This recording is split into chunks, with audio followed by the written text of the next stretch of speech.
سب کو ایک جیسا سلوک ہونا چاہیے. تو دیکھیے پنجاب میں بھی نگران حکومت ہے, وہ لگتا نہیں ہے کہ نگران حکومت ہے, وہ اس طرح کا کام کرتے ہیں جس طرح کا ایک منتخب حکومت ہو. آپ پختونخوا میں آ کہ یہاں پہ بھی ایک نگران حکومت ہے جو لگتا نہیں ہے کہ یہ نگران حکومت ہے, وہ ٹرانسفر, پوسٹنگ, ڈیولپمنٹ کام سب کچھ یہاں پہ جاری ہے. بلوچستان میں بھی یہی حالات ہے. ٹھیک ہے, لیکن سندھ میں ہمارے رانا احسان صاحب, میں آپ کے پاس واپس آتا ہوں. حنظلہ صاحب, رانا احسان صاحب, آج کا یہ سٹیٹمنٹ جو محمد زبیر صاحب کا ہے اور اس سے ملتا جلتا سٹیٹمنٹ ہی مریم اورنگزیب صاحبہ کی طرف سے بھی, رانا ثناءاللہ صاحب کی طرف سے بھی سامنے آیا کہ 21 اکتوبر کو نواز شریف واپس تو لازمی آئیں گے, ان کا استقبال کیا جائے گا, ذمہ داریاں تفویض کر دی گئی ہیں اور چوتھی مرتبہ ملک کے وزیر اعظم بنیں گے. ساتھ ہی ساتھ آج محمد زبیر نے کہا کہ مسلم لیگ نون کے رہنماؤں نے نہ جنرل باجوہ کے بارے میں کوئی بات کی, نہ جنرل ریٹائرڈ فیض حمید کے بارے میں کوئی بات کی. ہم کس سے لڑائی نہیں چاہتے, البتہ نون لیگ کی اب پالیسی کیا ہوگی, ایجنڈا کیا ہوگا, یہ 21 اکتوبر کو ہی پتہ چلے گا. آپ کو سر یہ نہیں لگتا کہ میاں محمد شہباز شریف کی پالیسی کچھ اور ہے, نواز شریف کا جو ویڈیو بیان بھی حالیہ دنوں میں آیا ہے اب وہ کوئی اور پالیسی ڈپکٹ کر رہا ہے, اب کس طرح سے لے کر چلے گے معاملات کو نون لیگ؟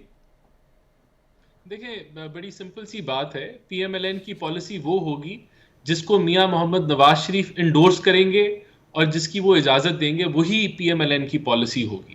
اور بالکل زبیر عمر صاحب نے بالکل ٹھیک کہا ہے کہ جب میاں صاحب 21 اکتوبر کو پاکستان میں موجود ہوں گے, لاہور میں ٹھاٹھے مارتے ہوئے عوام کے سمندر کے ساتھ وہ جب تقریر کریں گے تو وہ آنے والا بیانیہ جو ہے وہ عوام کے سامنے پیش کریں گے. لیکن ہمارا جو بیانیہ ہے وہ بڑا سمپل ہے. ہم سمجھتے ہیں کہ ملک کو اس وقت معاشی درستگی کی ضرورت ہے. ایک جو غربت اور جو مہنگائی کی جو بوجھ تلے عوام ڈوب رہی ہے, اس سے ہمیں عوام کو نکالنے کی ضرورت ہے.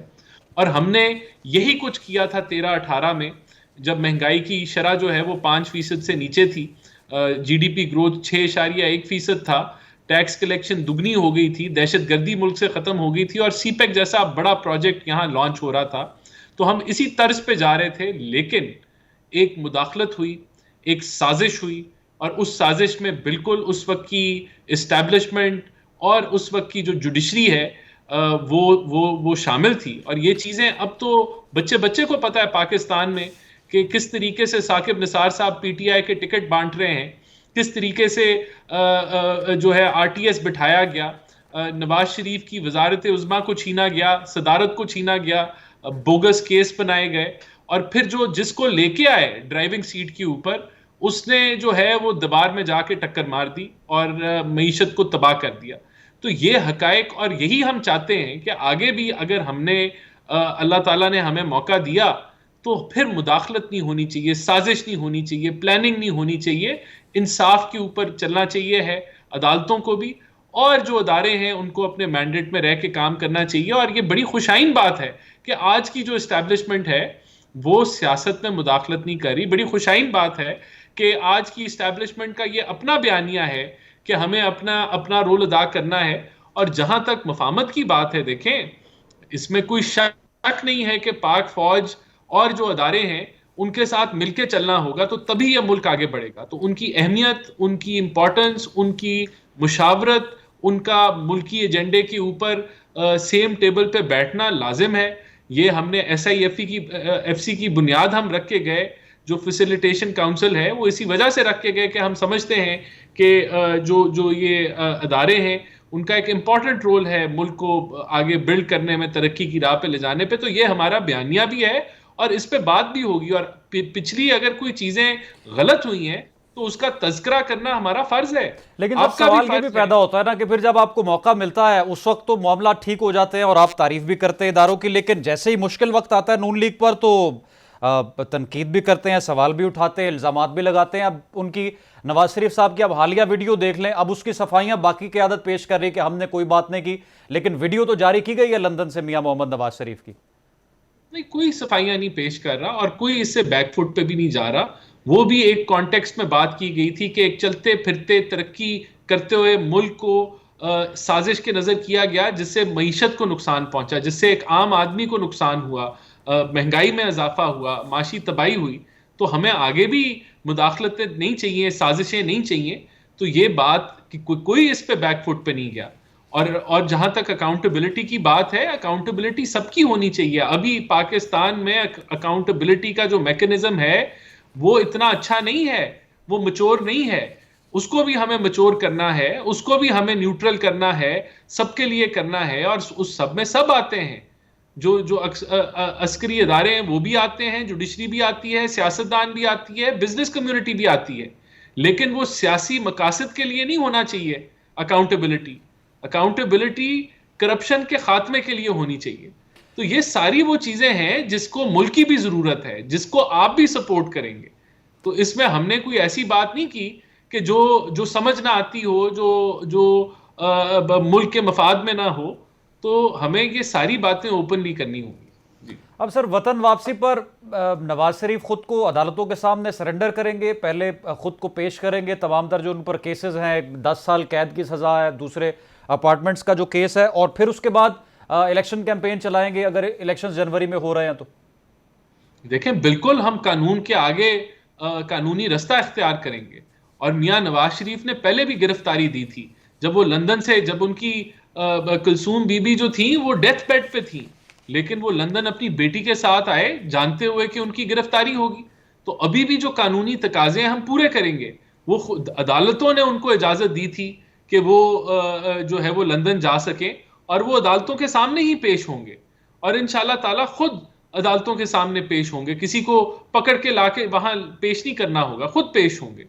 اور یہی ہمارا پلان ہے. اور لیکن 21 اکتوبر کو وہ عوام کے ساتھ خطاب کریں گے اور اپنے آپ کو اس سے اگلے دن عدالتوں کے سامنے پیش کر دیں گے. ٹھیک. اخونزادہ صاحب، پیپلز پارٹی کا کیوں یہ شکوہ ہے، یا ان کو کیوں اس طرح سے لگتا ہے کہ ہمیں لیول پلینگ فیلڈ نہیں دی جائے گی، اور ہمارے ساتھ جنوری میں اگر الیکشنز ہوتے ہیں 2024 میں تو بڑی زیادتی ہو جائے گی؟ اور بار بار یہ اندیا دیا گیا چیئرمین پیپلز پارٹی کی طرف سے بھی، باقی قیادت کی طرف سے بھی، کہ لگتا ہے کہ نون لیگ کو اس دفعہ زیادہ اچھا گراؤنڈ ملے گا الیکشنز میں. دیکھیے جی، وہ تو میں نے آپ کو پہلے بتا دیا کہ پنجاب حکومت اور کے پی کے اور بلوچستان کی 3 نگران حکومت ہے. لیکن جو سندھ کی حکومت ہے وہاں پہ ہمارے وہ کام بھی جو سیلاب زدگان کے لیے ہے، جو سیلابوں میں متاثر ہو چکے تھے، ان پہ بھی پابندی لگائی ہے. جب جو باقی صوبے ہیں اس میں جو نگران حکومت ہے وہ لگتی نہیں ہے کہ نگران حکومت ہے، وہ ایک منتخب حکومت کی طرح کام کر رہے ہیں. تو وہ میں نے آپ کو بتا دیا. دوسری بات یہ ہے کہ ہم چاہتے ہیں کہ جلد از جلد الیکشن ہو، کیونکہ یہ ملک منتخب حکومت کے چلانے کا نہیں ہے. اس ملک میں بہت سارے مسائل ہیں. اس میں 2 بنیادی مسئلے ہیں. ایک ہے ہمارا معیشت کا مسئلہ، دوسرا ہمارا امن و امان کا مسئلہ ہے. یہ پاکستان کے دونوں بنیادی مسائل ہے. یہ کسی نگران حکومت کے حل کرنے کی نہیں ہے. اس لیے ہم چاہتے ہیں کہ جلد از جلد انتخابات ہوں، اس ملک میں منتخب حکومت آئے. وہ منتخب حکومت اس ملک کے یہ بنیادی جو مسائل ہے اس کو حل کرے، اور یہ وہی حکومت حل کر سکے جس انتخابات کا بتا تو دیا سر الیکشن کمیشن نے کہ جنوری کے آخری ہفتے میں ہوں گے 2024 میں. نہیں، جنوری کے آخر میں کیا ڈیٹ بتائی، شیڈول بتائی، آخری کب کاغذات کا داخلہ ہوگا، کب جانچ پڑتال ہوں گے. ہم یہ چاہتے ہیں، ہم چاہتے ہیں کہ ڈیٹ بتائی کہ کون سی تاریخ کو الیکشن ہوگا. تو ہم چاہتے ہیں کہ الیکشن کا، کیونکہ جب الیکشن کا اعلان ہو جائے گا تو ملک میں تھوڑا سا استحکام آ جائے گا. اور ماضی میں بھی ہم نے دیکھا ہے کہ ہم نے ہر طرح کے تجربات کیے. ہم نے ٹیکنوکریٹسوں کا تجربہ پہلے بھی کیا ہے، ہم نے ہائیبریڈ کا تجربہ ابھی کیا، اس سے پہلے ہم نے ڈکٹیٹروں کے تجربے کیے ہیں. لیکن اس ملک کے مسائل اگر کسی نے حل کیا ہے تو وہ منتخب حکومتوں میں نے. آپ کو یاد ہوگا بنگلہ دیش کے ٹوٹنے کے بعد ہماری 90,000 فوجی دشمن کے قید میں آنے کے بعد، زمین پہ قبضہ ہونے کے بعد جب الیکشن ہوا، پیپلز پارٹی کا منتخب حکومت بنا، ہم نے اس ملک کو اتنی طاقت بنایا. یہ مشرف کے دور میں آپ یاد رکھیں کہ سوات سے پاکستان کا جھنڈا اتارا گیا تھا، ٹرائبل ایریا پہ ریٹ آف دی گورنمنٹ ختم ہو چکا تھا، بلوچستان میں ترانہ بجانا بند ہو گیا تھا، آٹے کے لیے لوگ قطاروں میں کھڑے ہوتے تھے، چینی کے لیے لوگ قطاروں میں کھڑے ہوتے تھے. ہم نے سوات پہ پاکستان کا جھنڈا، جب الیکشن ہوا منتخب حکومت 5 سال کے لیے آیا، ہم نے سوات پہ پاکستان کا جھنڈا لگایا. ہم نے ٹرائبل ایریا پہ دوبارہ ریٹ آف دی گورنمنٹ قائم کیا. بلوچستان میں ترانہ بجانا شروع ہوا. 1 سال کے اندر اندر پاکستان ایکسپورٹ نیشن فوڈ میں بن گیا. پینشن کو ہم نے 200% بڑھایا، ہم نے تنخواہوں کو 200% بڑھایا، ہم نے بے نظیر انکم سپورٹ پروگرام شروع کیا. تو ہم سمجھتے ہیں کہ اس ملک کے جو مسائل ہے, غریب عوام کے جو مسائل ہے, اس کا حل ایک منتخب حکومت کے پاس ہے, نہ کہ کسی نگران حکومت کے پاس, کسی ٹیکنوکریٹ کے پاس. تو ہم اس لیے چاہتے ہیں, ہم اپنے لیے نہیں چاہتے ہیں, ہم اس ملک کے مسائل کے حل کرنے کے لیے چاہتے ہیں کہ الیکشن ہو اور الیکشن صاف اور شفاف ہو. سر یہ تو آپ ماضی میں چلے گئے, آپ آپریشن کا آپ نے ٹرائبل ایریاز میں ذکر کیا, اس کا کریڈٹ تو مسلم لیگ نواز بھی لیتی ہے کہ اب نواز شریف صاحب پرائم منسٹر تھے اور ان کی سپورٹ سے یہ آپریشن ہوا. آپریشن تو کرنے والوں نے کیا اور وہ تمام تر علاقے جن کا آپ ذکر کر رہے ہیں اس کو ٹیررزم سے کلیئر بھی کیا, لیکن ابھی جو آپ کی حکومت رہی ہے اس میں کیا کر کے گئے ہیں آپ سر؟ پہلے ایک بات سنیں جی, آپریشن جب سوات پہ قبضہ ہو رہا تھا تو یہ آپریشن والے نہیں تھے کیا؟ جب ٹرائبل ایریا سے ریٹ آف دی گورنمنٹ ختم ہو رہا تھا تو کیا یہ نہیں تھے اس وقت اس ملک میں؟ کیا یہ ملک سے باہر تھے؟ لیکن جب منتخب حکومت آیا اور ان کے پیچھے کھڑا ہوا تو پھر یہ اس میں کامیاب ہو گئی. آپ کیا سمجھتے ہیں کہ نیٹو کو جو افغانستان میں 2008 میں پیپلز پارٹی کی حکومت آئی؟ نہیں, آپریشن آپ بات کر رہے ہیں, فاٹا والے آپریشن کا نہیں ذکر کر رہے ہیں آپ؟ بھائی پوری ملک میں آپریشن شروع ہوا تھا دہشت گردی کے خلاف 2008 میں شروع ہوا تھا, اور جب ہماری حکومت ختم ہو رہا تھا تو طالبان کے مراکز پاکستان میں پھر نہیں تھی, دہشت گردوں کے مراکز پھر پاکستان میں نہیں تھی, پھر وہ افغانستان منتقل ہو چکے تھے. آپ کو یاد نہیں ہے کہ مولانا فضل الرحمان صاحب اسمبلی میں کھڑا ہوا اور انہوں نے کہہ دیا کہ عسکریت پسند یہ مارگلا کے پہاڑوں تک پہنچے ہیں, اسلام آباد عسکریت پسندوں کے قبضے میں ہے. لیکن جب پاکستان پیپلز پارٹی کا حکومت ختم ہو رہا تھا تو پھر عسکریت پسندوں کے مراکز جو تھے وہ افغانستان میں تھے, وہ پھر پاکستان میں نہیں تھے. سوات پہ پھر جھنڈا لگ گیا تھا, بلوچستان میں ترانہ بجانا شروع ہو گیا تھا, ٹرائبل ایریا پہ ریٹ آف دی گورنمنٹ قائم ہو چکا تھا. تو انشاءاللہ تعالیٰ ابھی بھی اگر صاف اور شفاف الیکشن ہو, صاف اور شفاف الیکشن کے بعد جو بھی پارٹی اقتدار میں آئے, چاہے پی ٹی آئی آئے, پیپلز پارٹی آئے, مسلم لیگ نون آئے, لیکن شرط یہ ہے کہ وہ عوام کے ووٹ کے ذریعے آئے تو وہ اس ملک کے مسائل کو حل کر سکے. ہمارے ملک میں وسائل کی کمی نہیں ہے.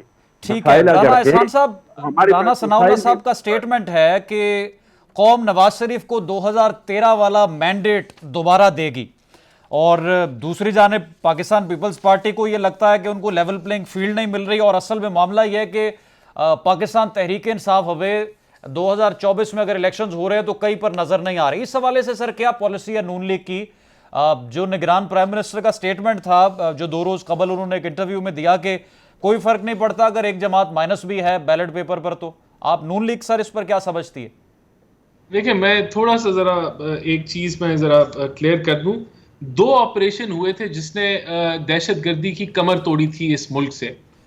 پہلے کا نام تھا ضرب عزم, جو جون 2014 میں سٹارٹ ہوا تھا, تب پی ایم ایل این کی گورنمنٹ تھی. جی بالکل, اور دوسرا تھا رد الفساد تھا, جو فروری 2017 میں سٹارٹ ہوا تھا. جب ہمیں حکومت ملی تھی 2013 میں, اس وقت کا اگر آپ ڈیٹا نکالیں تو 2500 بم دھماکے ہوتے تھے پورے ملک کے اندر. یہ ڈیٹا آپ کو ملے گا, 2000 سے اوپر تھے ٹیررسٹ انسیڈنٹس پاکستان کے اندر, اور جب ہم گئے تو وہ تقریباً 200 سے بھی نیچے آ گئے تھے. تو ملک میں تقریباً, اور یہ رد الفساد اور ضرب عزم کروڑوں اربوں روپیہ خرچ ہوا تھا جو ہم نے فائنانس کیا تھا, اور پولیٹیکل ول دی تھی ہماری جمہوری حکومت نے. تو اس میں ہمارا بھی کردار ہے, کرتی ہمیشہ فوج ہے, لیکن سیاسی ول دینا اور اس کو فائنانس کرنا یہ ایک بڑا اقدام تھا جو ہم نے اٹھایا تھا. جی آپ ٹھیک کہہ رہے ہیں, نون لیگ کے دور میں ہوا دونوں آپریشن. دوسرا 2013 کا جو مینڈیٹ ہے وہ انشاءاللہ تعالی اگر ہمیں ملا تو ہم اس ملک کی تقدیر دوبارہ تبدیل کریں گے جس طرح ہم نے 13-18 میں کیا. اور جہاں تک لیول پلینگ فیلڈ کی بات ہے, دیکھیں لیول پلینگ فیلڈ کیا ہے کہ اگر کسی نے قانون ہاتھ میں لیا ہے, جس طرح آفیشیل سیکرٹ ایکٹ ہو گیا, جس طرح فارن فنڈنگ ہو گئی, جس طرح وہ 650 کنال ہضم کر لیے گئے ٹرسٹ ڈیڈ کے تحت, جس طریقے سے 9 مئی کو جو ہے حملہ آور ہوئے, تو کوئی لاڈلا نہیں ہونا چاہیے اور کسی کے ساتھ زیادتی نہیں ہونی چاہیے. یہ لیول پلینگ فیلڈ ہے. پناما میں اگر نام نہ ہو تو اقامہ کا ڈرامہ نہیں ہونا چاہیے. یہ لیول پلینگ فیلڈ ہے, اور یہ سب کو ملنی چاہیے ہے, چاہے وہ پیپلز پارٹی ہو, چاہے وہ پی ایم ایل این ہو, پی ٹی آئی ہو. لیکن سر وہ کہتے ہیں ہم تو جیلوں میں ہیں, لاڈلے تو یہ ہیں جو لندن چلے گئے تھے. دیکھیں وہ تو پی ٹی آئی سے پوچھے نا جس نے اجازت دی. عدالتوں نے دی اور پھر کیبنٹ نے اس کو اپروو کیا کہ ہم جانے دیں گے. یہ تو اس وقت ان کا اقدام ہے. تو آج ان کی نہ ہوتی اس میں مشاورت، ان کی اجازت، تو وہ نہ جاتے. تو انہوں نے اجازت دی تو ہم گئے. تو ظاہر ہے وہ رپورٹس بھی پیش کی گئیں پلیٹلیٹس والی اور سارا معاملہ علاج کی غرض سے ہی گئے تھے، لیکن 4 سال کے لیے تو نہیں گئے تھے میاں نواز شریف. دیکھیں بالکل اس وقت کی پلیٹلیٹس کی رپورٹ کو شوکت خانم کے ڈاکٹرز نے بھی اپروو کیا تھا، پنجاب حکومت نے بھی اپروو کیا تھا، گورنمنٹ کے ہاسپٹلز نے بھی، صوبائی وزیر نے بھی، اور پتہ نہیں کتنی کمیٹیوں نے بھی اپروو کیا تھا. تو اس کے بعد مجھے تو نہیں یاد پڑتا کہ کسی نے بعد میں نکالا ہو کہ پلیٹلیٹس کی رپورٹس غلط ہیں. ٹھیک ہے، یہ رائٹ ہے ان کا، اگر وہ علاج کی غرض سے باہر گئے ہیں اور کیبنٹ کے اپروول سے گئے ہیں تو اس میں کوئی مسئلہ نہیں. اب سوال یہ ہے کہ اب جو الیکشنز کی تیاری کی جا رہی ہے کہ 2-4 مہینے میں ہونے والے ہیں جنوری میں، تو اس میں پی ٹی آئی ہونی چاہیے یا نہیں ہونی چاہیے؟ اس پر نون لیگ کا کیا موقف ہے؟ میں تو یہ جاننا چاہتا ہوں سر.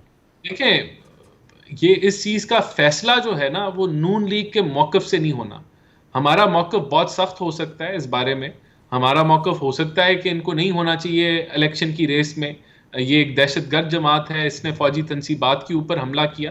لیکن ہمارے موقف سے فرق کوئی نہیں پڑتا. اس کا فیصلہ جوڈیشری نے کرنا ہے. پارٹی ہے، چارٹر آف ڈیموکریسی کرنے والی سیاسی جماعت ہے.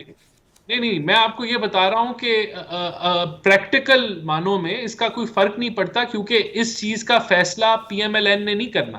اس چیز کا فیصلہ عدالتوں نے کرنا ہے. تو عدالتوں نے شواہد کے ساتھ کرنا ہے، اور اگر شواہد موجود ہیں اور چیزیں اس چیز کے اوپر پوائنٹ آؤٹ کر رہی ہیں کہ وہ شامل تھے یہ سارے جو میں نے آپ کو چیزیں گنوائیں، تو پھر ان کو نہیں ہونا چاہیے اس ریس میں. اور اگر وہ بے گناہ ہیں تو بالکل ان کو ہونا چاہیے.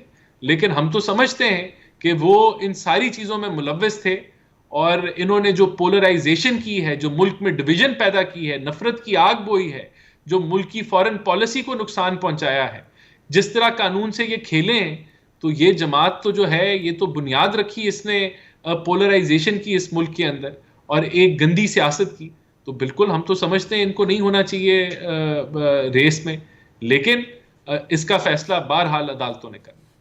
ٹھیک ہے. اخونزادہ صاحب، آپ نے حکومت پر بات کی کہ منتخب حکومت نہیں ہے، تو آپ کو کیا لگتا ہے یہ ابھی جس طرح کے سٹیٹمنٹس آ رہے ہیں کیئر ٹیکر پرائم منسٹر کے بھی، کیئر ٹیکر فارن منسٹر کے بھی، تو جو ذمہ داریاں کیئر ٹیکر حکومت کی وہ سر انجام نہیں دے رہی اپنی ذمہ داریاں؟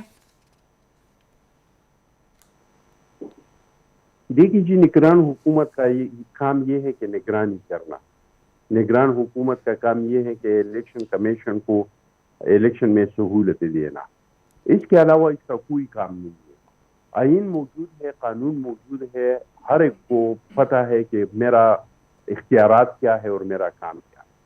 ہر ادارہ، چاہے وہ نگران ہو یا منتخب حکومت ہو، چاہے وہ فوج کا ادارہ ہو، وہ عدلیہ کا ادارہ ہو یا کوئی اور ادارہ ہو، ہر ادارے کا اختیارات کا تعین آئین میں لکھا ہے. ہر ادارے کو چاہیے کہ وہ اپنی اختیارات کے مطابق کام کرے.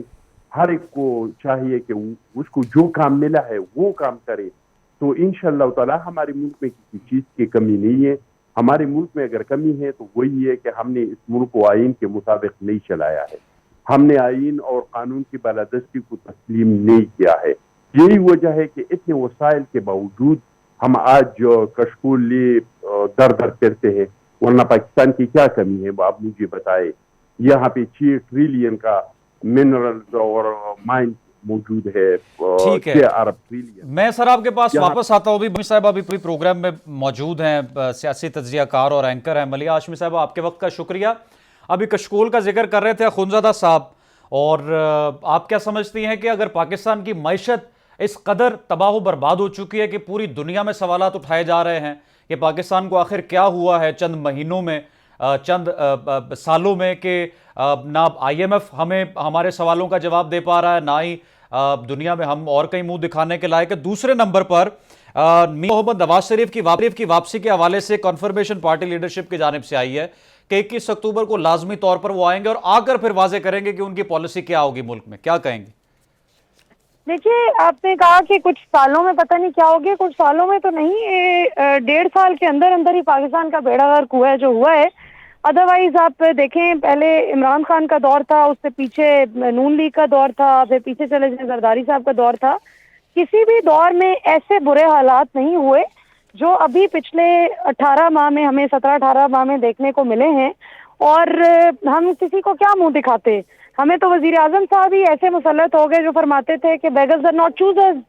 تو پوری دنیا سن رہی تھی اور دیکھ رہی تھی کہ جب آپ کا پرائم منسٹر کا عہدہ سنبھالنے سے پہلے ہی ٹی وی پر آ کر یہ کہے کہ جی بیگرز آر ناٹ چوزرز, اور پاکستان کو وہ ایک بھکاری ریاست سے تشبیہ دیں, تو کیا مورائل رہ جانا تھا آپ کے انویسٹرز کا یا آپ کی اوور آل جو سیریس اسٹیک ہولڈرز ہیں ان کا.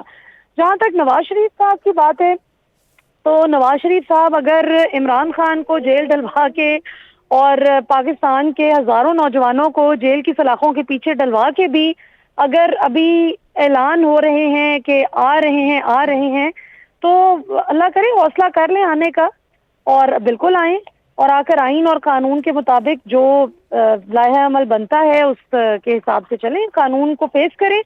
کیونکہ پچھلے 4 سال میں تو ہم نے یہی دیکھا کہ میاں صاحب نے قانون کو نہ صرف فیس کرنے سے وہ کتراتے رہے, بلکہ عدالت کو ایک طرح سے جو چکمہ دیا گیا کہ 4 ہفتوں کا کہہ کر اب 4 سال ہو گئے ہیں اور ابھی بھی آ رہے ہیں تاریخ پر تاریخ دی جاتی ہے.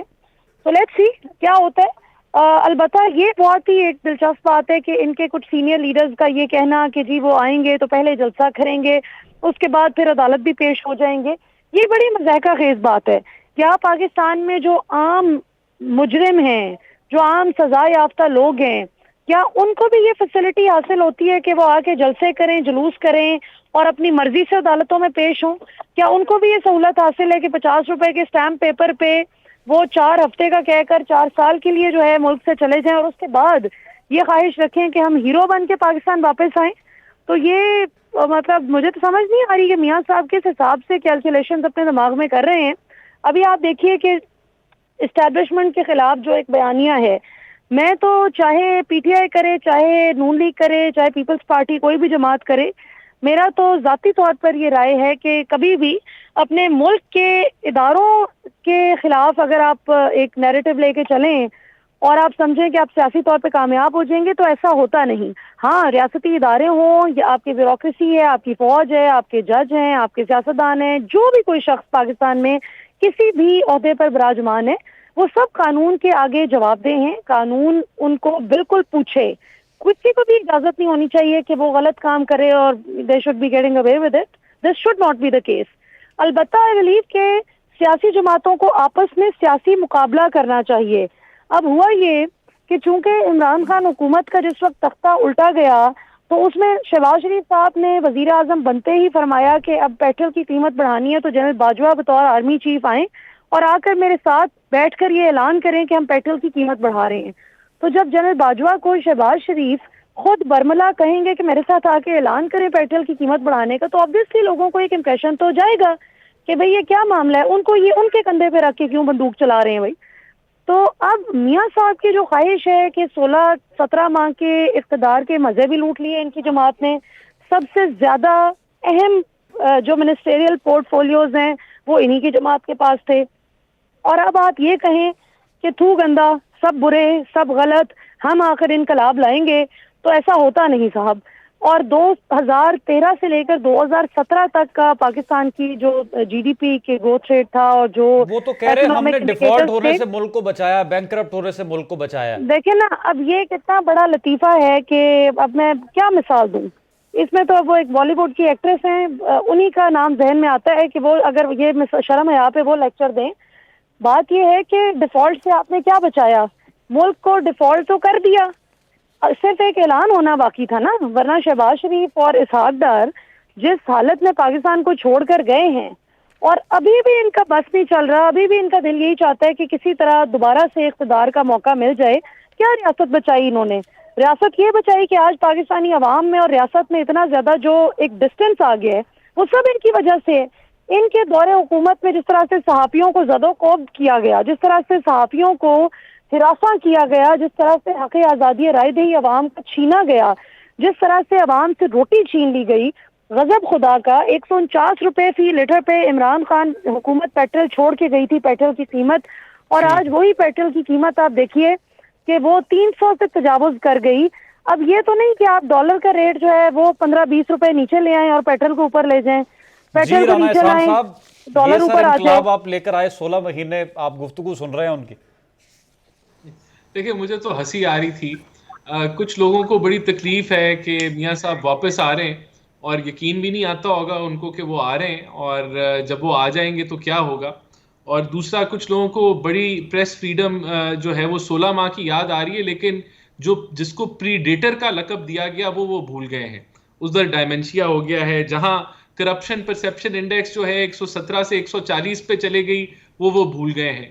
وہ بھول گئے کہ 4-5 وزیر خزانہ بنائے گئے, بھول گئے کہ کس طرح IMF کی ڈیل کو ڈیریل کیا گیا, ڈیلے کیا گیا, تباہ کیا گیا. کس طرح ان کے وزیر کہتے تھے کہ ہماری کوئی اکنامک پالیسی نہیں ہے, کس طرح 115 سے ڈالر وہ جو ہے لے گئے 180-190 کے اوپر, اور جاتے ہوئے حکومت ان کو انڈیکیشن تھی کہ پیٹرول کی قیمت 50 روپے بڑھاؤ, تو بڑے اچھے فیصلے کر گئے, 10 روپے کم کر گئے اور فکس کر گئے. جب ان کو کہا بجلی مہنگی کرو تو 5 روپے بجلی سستی کر گئے. ایمنیسٹی کا کہا نہیں دے سکتے تو ایمنیسٹی دے گئے. تو وہ یہ سب بھول گئے کہ کس طرح 1 کروڑ نوکریاں دینی تھیں, وہ نہیں دے سکے, لے لی نوکریاں, جھوٹے وعدے کیے, کہا تھا میں خودکشی کر لوں گا. اور لیکن سر مہنگائی تو تسلیم کرتے ہیں نا آپ, عوام کے ساتھ جو ہوا. کتنے اچھے انہوں نے بیانیے دیے کہ جو ہے وہ میر جعفر اور میر صادق جو ہے وہ اسٹیبلشمنٹ میں بیٹھے ہوئے ہیں. انہوں نے کہا کہ یہ ایک عالمی سازش ہے, امریکہ نے فنڈنگ کی ہے, پھر جھوٹ بولا, جھوٹے رنگوں ہاتھوں پکڑے گئے. آفیشل سیکرٹ ایکٹ کو جو ہے وہ انہوں نے وائلیٹ کیا. کس طریقے سے ایک آئینی حکومت جب ایک نو کانفیڈنس کے ذریعے آئی تو آئین شکنی کی انہوں نے. تو یہ ساری چیزیں بھول کے ان کو جو حکومت 2018 میں 5% پہ مہنگائی کی شرح کو چھوڑ کے گئی, 6.1% پہ گروتھ کو چھوڑ کے گئی, ملک کو دگنی ٹیکس 11% پہ ٹیکس ریشو چھوڑ کے گئی, اور وہ آ گئی 8.25 کے اوپر. تو وہ سب کچھ بھول کے یہ 16 ماہ میں جو ہم نے فائر فائٹنگ کی اس کا سارا مواد جو ہے وہ ہمارے پہ ڈال جائیں. تو یہ ایک بالکل کچھ لوگ ہیں جن کی ایسی سوچ ہے, لیکن میں نہیں سمجھتا کہ عوام اب اس کو جو ہے وہ بائے کرے گی. لوگ سمجھتے ہیں کہ جو جھوٹ اور پروپیگنڈے کی سیاست ایک جماعت کرتی رہی, جو خود اعتراف کرتی رہی کہ ہمارے نیپی چینج ہوتے رہے ہیں, ان کے صدر آج وہیں موجود ہیں اسی جماعت کے اندر, جو بل بھی خود نہیں پاس کرتے تھے. ٹھیک ہے جی, رانا احسان افضل صاحب مسلم لیگ نواز سے, اور ملیہ ہاشمی صاحبہ سینئر تجزیہ کار, اور پاکستان پیپلز پارٹی سے اخونزادہ چٹان صاحب ہمارے ساتھ موجود تھے. ناظرین, پروگرام میں گفتگو آگے بڑھائیں گے ایک مختصر سے بریک کے بعد.